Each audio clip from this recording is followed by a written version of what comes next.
Our journey to discover the treasures of southern Italy begins in the Campania region in the city of Naples. Revitalized in recent years by a new look, the city continues to display its many treasures proudly. Via Caracciolo, Castel dell'Ovo, the Galleria Umberto I,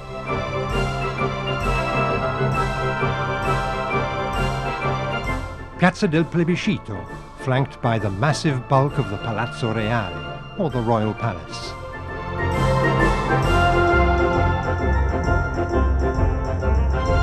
Then again, the Castel Nuovo, generally known as the Maschio Angioino, one of the symbols of the city. The delightful Piazza del Gesù Nuovo. The Santa Chiara cloisters, decorated with splendid mosaics. And finally, another royal palace, Capodimonte, which continues to be world famous for the production of precious ceramics.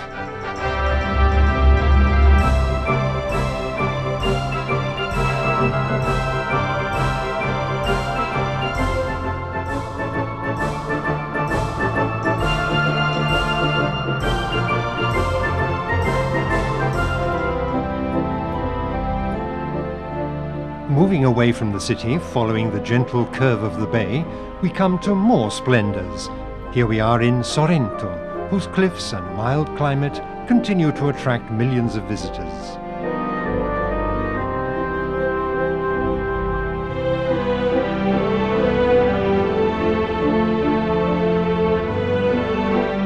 Now Positano comes into view, a cluster of small white houses around a beautiful beach. A place to really relax, helped by the mildness of the climate and the extraordinary beauty of the surroundings.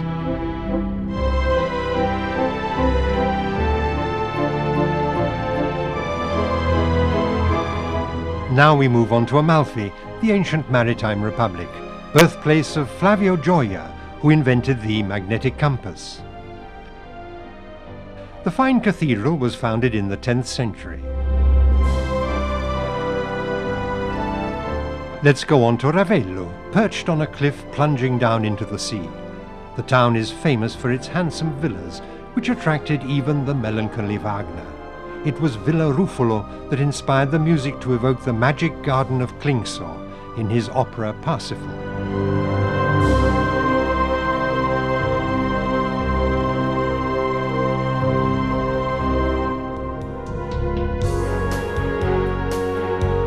Those who are interested in history must not miss out on a visit to Pompeii, the most extraordinary testimony of the ancient Roman world, where new excavations continue to bring to light art objects and historical finds which are of fundamental importance for understanding one of the greatest periods in world history.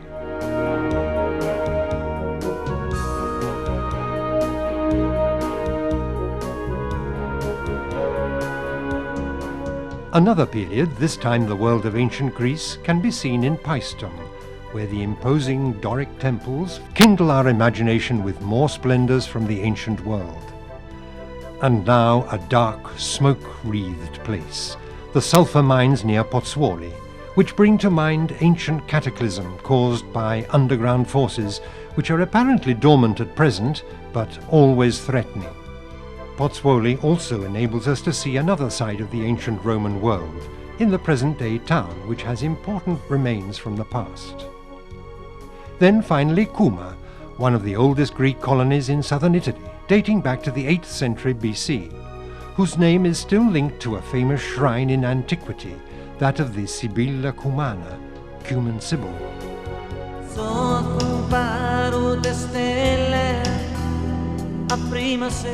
No visit to the Campania region is complete without a trip to one of the famous islands which encircle the Bay of Naples. Let's start with Capri, whose name immediately evokes the high life. The famous little piazza with its open-air cafes, the Grotta Azzurra, Blue Grotto, the Faraglioni rocks, these are memories and images that all visitors take away with them.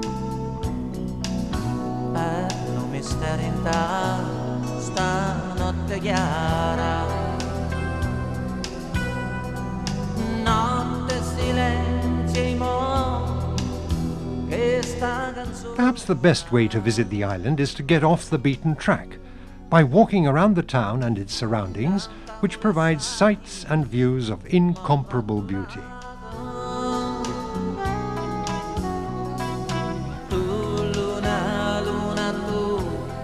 Not forgetting a stop to sample the local food and drink, including limoncello, a sweet liqueur made from lemons, invented on the island.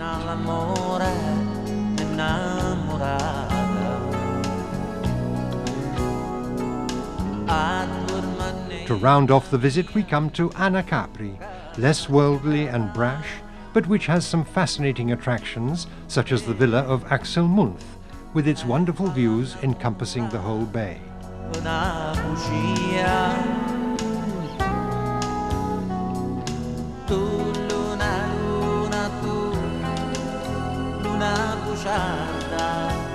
If Capri is the most lively island, Procida is surely the most intimate and simple of the three islands. A place where great sailors were born, and whose nautical school has provided some of the great names of the Italian merchant navy. The local people lead a simple life, and visitors to the island will enjoy a sunny, easygoing holiday far away from the bustle and confusion of city life.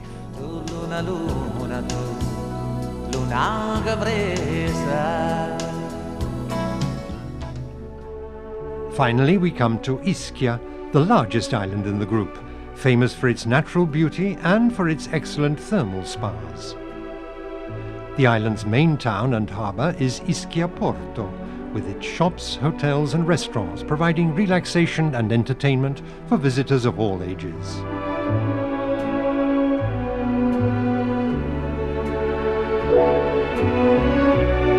Close by is one of the symbols of the island, the Castello Aragonese, the ancient castle whose origins go back to Hieron, tyrant of Syracuse in the 4th century BC. Here we are in the Casamicciola district, one of the oldest parts of the island, famous for its thermal spa, which is considered the best on the island.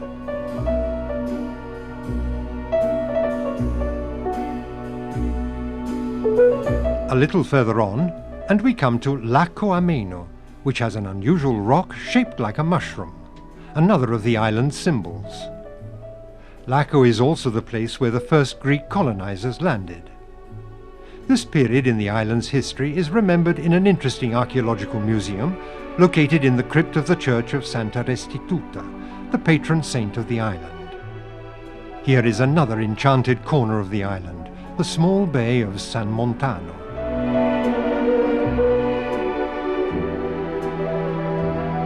We continue our journey to the town of Forio. This is a place that has always been loved by artists and by anyone who wants a relaxing and stress-free holiday. There is a large harbour with a small church overlooking the sea.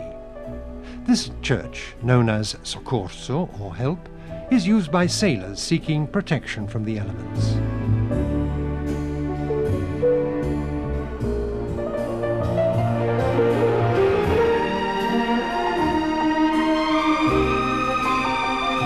We mentioned thermal spas. Some years ago, Ischia became well known in Europe for its thermal spas. The immense energy buried below the ground for millions of years has been channeled and exploited to produce hot water springs that benefit health and well-being.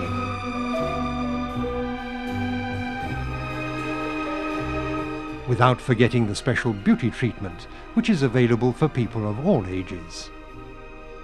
And of course, there's no lack of occasion for sampling all the best of Neapolitan specialties, ranging from pizza to fish, and including the island's typical dish, rabbit.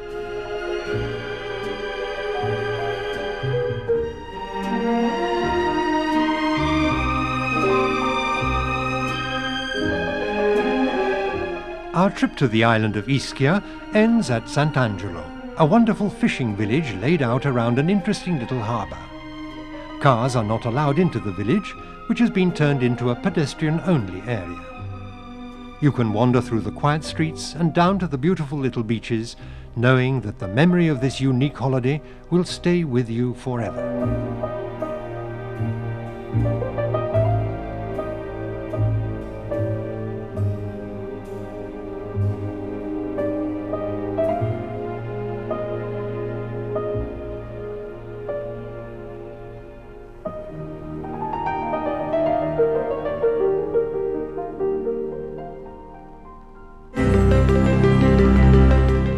Now let's move on to Sicily, arriving at the island's main port of entry, Messina, which welcomes us with the wonderful image of its cathedral.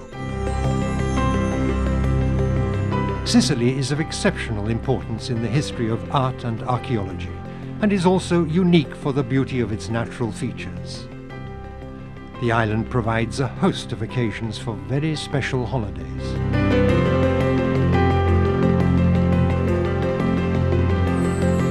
Here we are in the well-known resort Taormina, famous for its ancient theatre, which looks out over a breathtaking panorama. The theatre was built in the 3rd century BC, the Hellenistic period, and then rebuilt during ancient Roman times.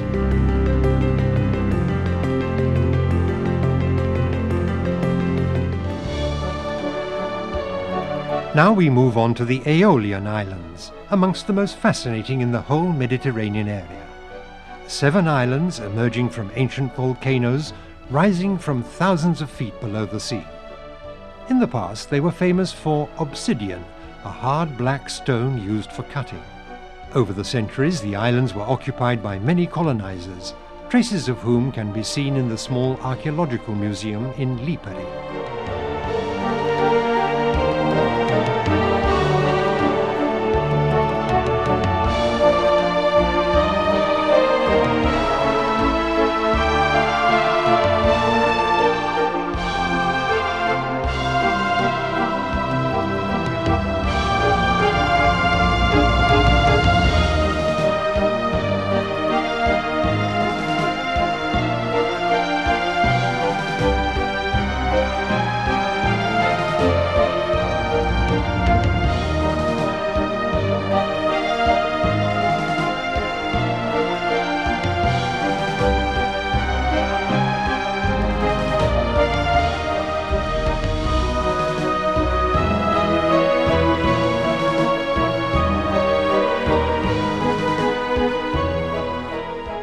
Nowadays, these islands are a wonderful place for a holiday, made more fascinating by the presence of volcanoes, some still active, others apparently dormant, though they are always ready to show their hidden energy.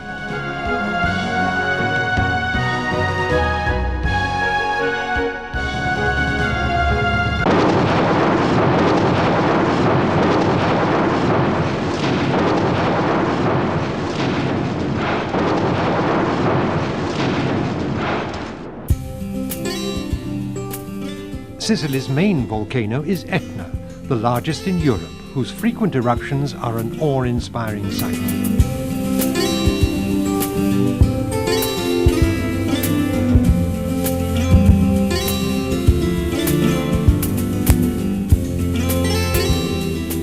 But Mount Etna also has its less dangerous side, like the splendid natural park, or the snow-covered slopes which make skiing possible within sight of the sea.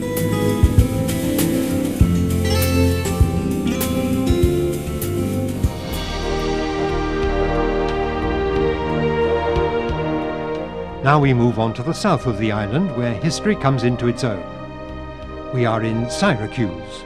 Here on the small island of Ortigia in front of the city is where the first Greek colonizers landed, attracted by the beauty of the surroundings and the healthy climate. The climate is so mild all year round that the papyrus, a rare and delicate plant, grows wild here, the only place other than Egypt where it does so. Nowadays, the bustling modern city still shows signs of its ancient past, mainly in the famous archaeological area of Latomie and the Greek Theatre, the largest in Italy, and still used for special events and performances every year.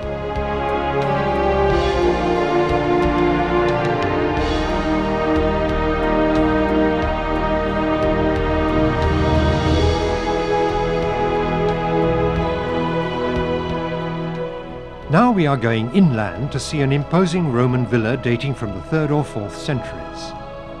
Many of the rooms are decorated with wonderful mosaics, turning the whole site into a fascinating museum and art gallery, showing the level of sophistication reached by the Romans.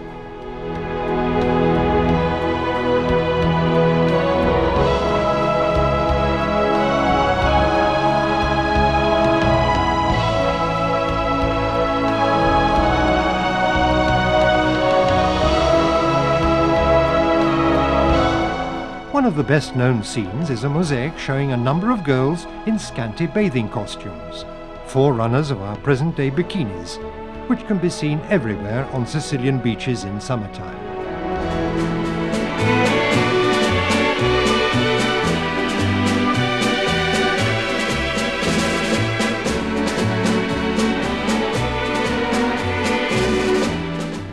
We are now at Ustica, an island that has become a favourite for snorkel divers.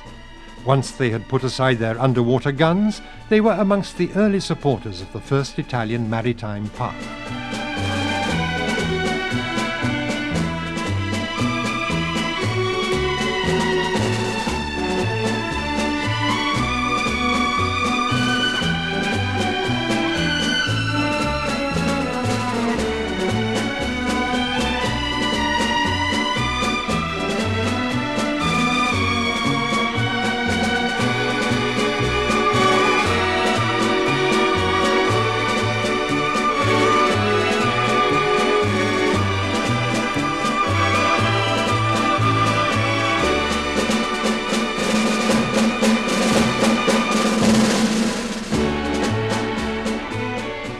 Another group of islands, not so well known but certainly no less beautiful, is the Egadi, off the coast of Trapani.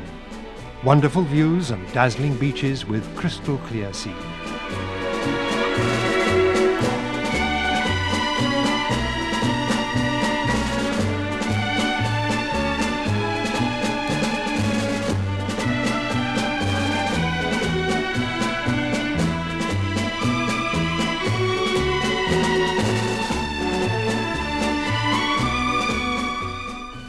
We move on to the small islands such as Pantelleria, with its gentle, wind-swept landscape, famous for its characteristic houses known as damusi, and for its delicious capers.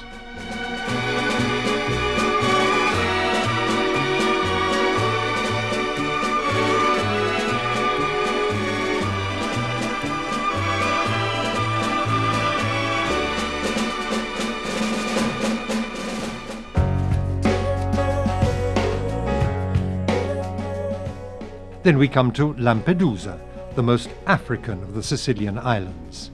It's a rather special place, apparently wild and far removed from civilization, but which exercises a powerful fascination on all those who visit it. Sheer cliffs plunge down into a deep blue sea, a few marvellous beaches, as well as Rabbit Island, a corner of Polynesia in Italy, where sea turtles come to lay their eggs every year. She thought it was God calling her. Oh, would her son grow to know his father?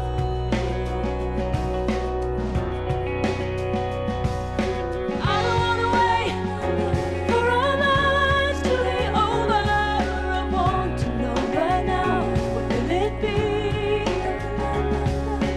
I don't want to wait for our lives to be over.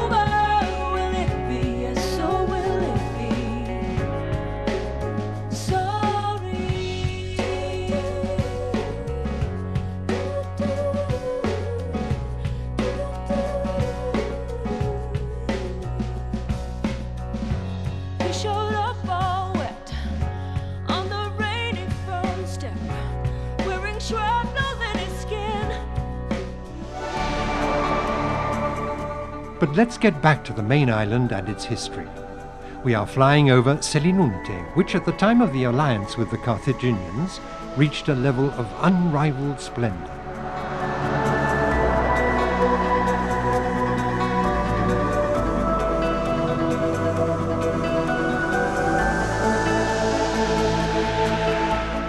The great rival of Selinunte was Segesta, where one can still see the remains of the spectacular theatre and some magnificent temples.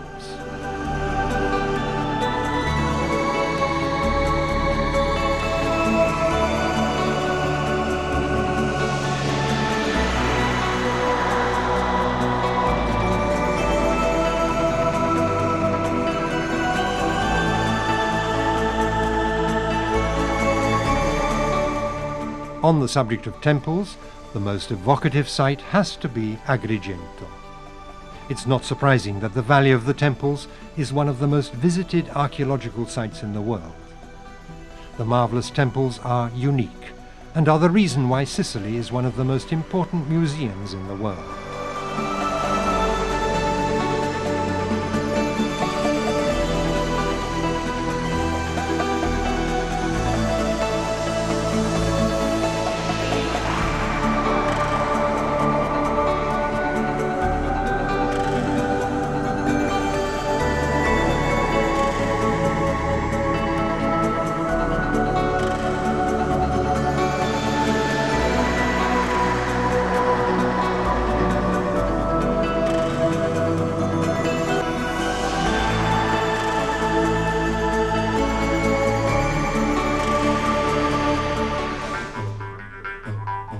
However, Sicily is not only history and beautiful surroundings.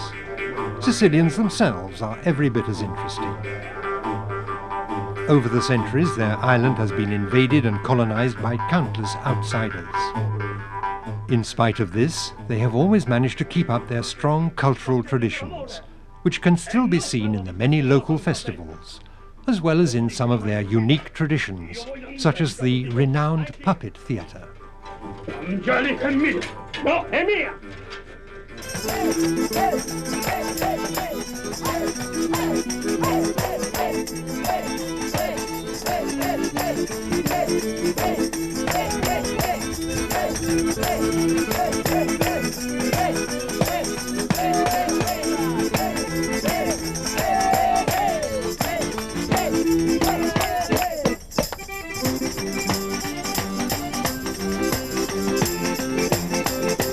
Another well-known characteristic of the island is the cuisine, a kaleidoscope of colours and flavours, along with a sweet pastry tradition that has few rivals anywhere.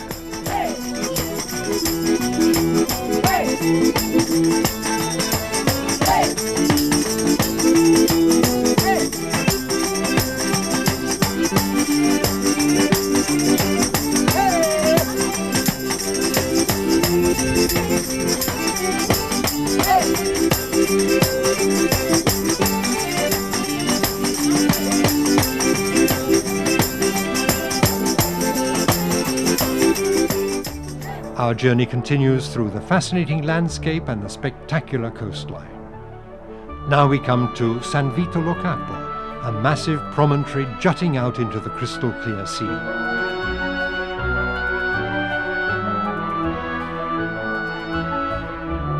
And this is Mondello, the wonderful beach that leads us into the island's most important city, Palermo.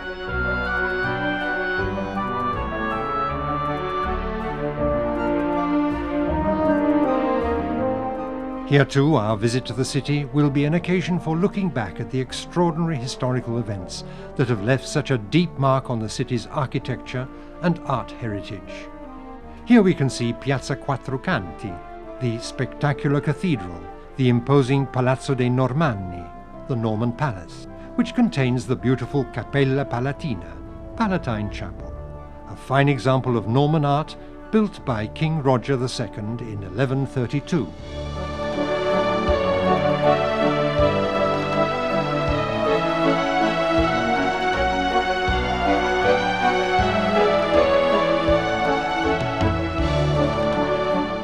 But there is an even finer sight just outside Palermo. We are at Monreale, where the cathedral, founded by King William II in 1174, can claim to be one of the most splendid buildings in Christendom. The interior is an awesome sight of breathtaking beauty. The walls are adorned with exceptional mosaics, the largest and most complete series in the Byzantine style which has come down to us, depicting scenes from the Old and New Testaments. Another well-known feature of the cathedral are the cloisters, which form part of the adjacent Benedictine convent. Laid out in a perfect square, these cloisters are a perfect example of Romanesque architecture in Sicily. There are no less than 228 twin pillars, each different from its neighbour, decorated with gilded mosaics and finely worked precious stones in bas-relief. We end our tour of Sicily at Cefalù, a delightful seaside resort with a fine cathedral, yet another testimony of the marvels of this island which never ceases to amaze.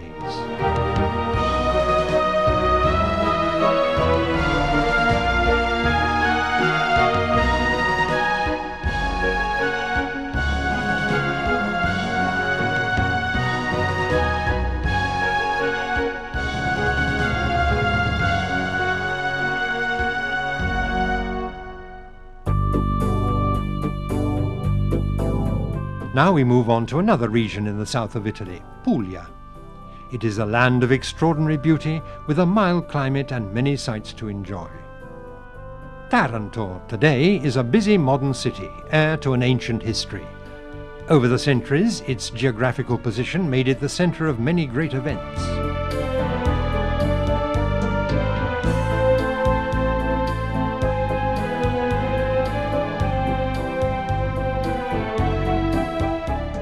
A symbol of the present-day city is its swing bridge, linking the newer part to what is known as the island, the older district where the main historical features and monuments are to be found.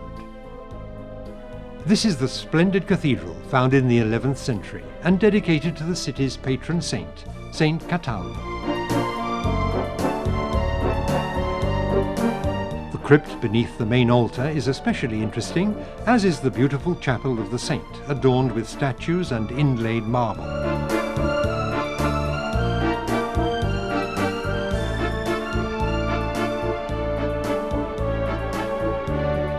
There is also an excellent archaeological museum, one of the finest in Europe.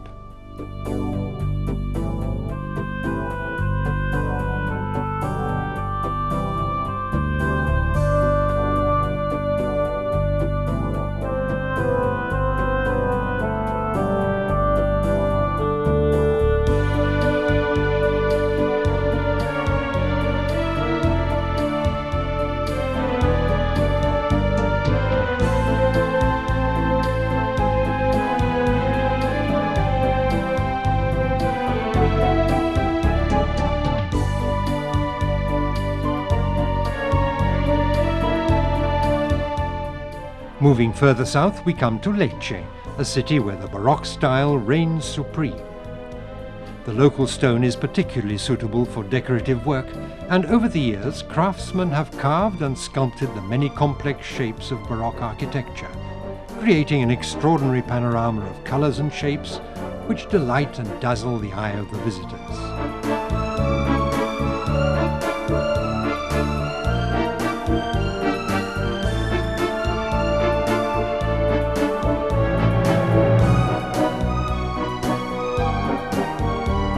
Amongst the many cathedrals in the region, none is finer than that of Trani, one of the best examples of Romanesque architecture in the whole of southern Italy.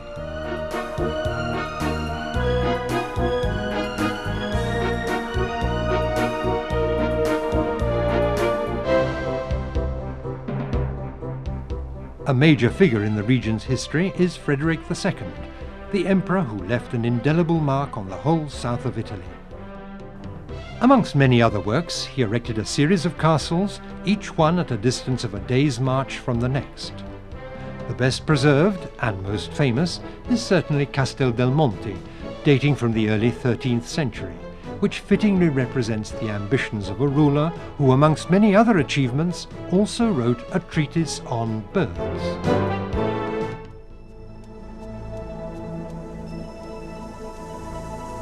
Now we take a look at a different and exceptional side of nature.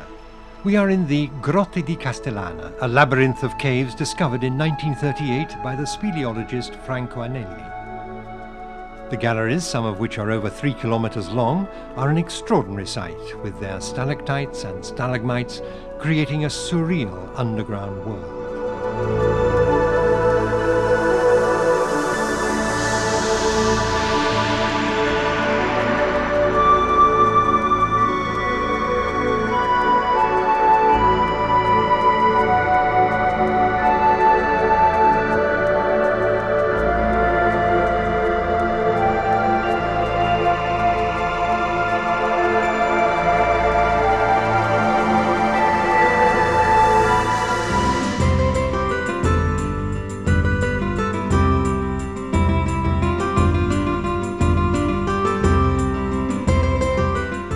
Not far away we come to Albero Bello, famous for its unusual little houses known as trulli.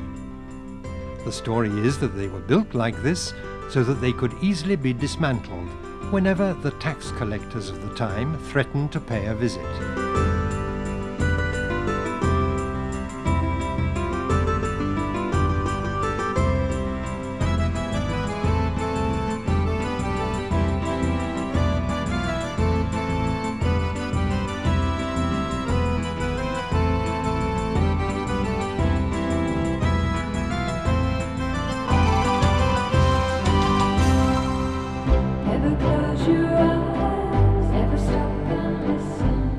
Puglia is also sun and sea.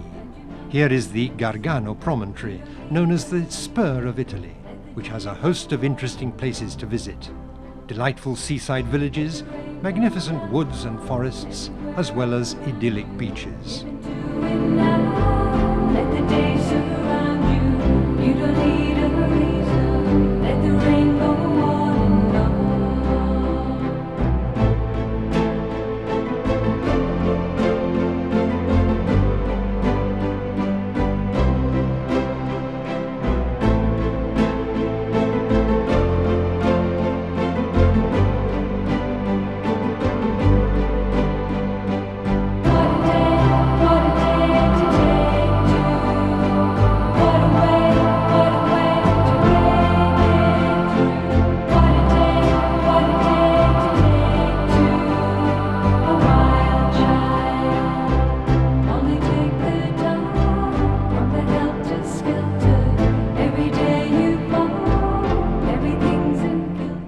Finally, we visit the beautiful Tremiti Islands, where nature reigns supreme and where life is still relaxed and unhurried.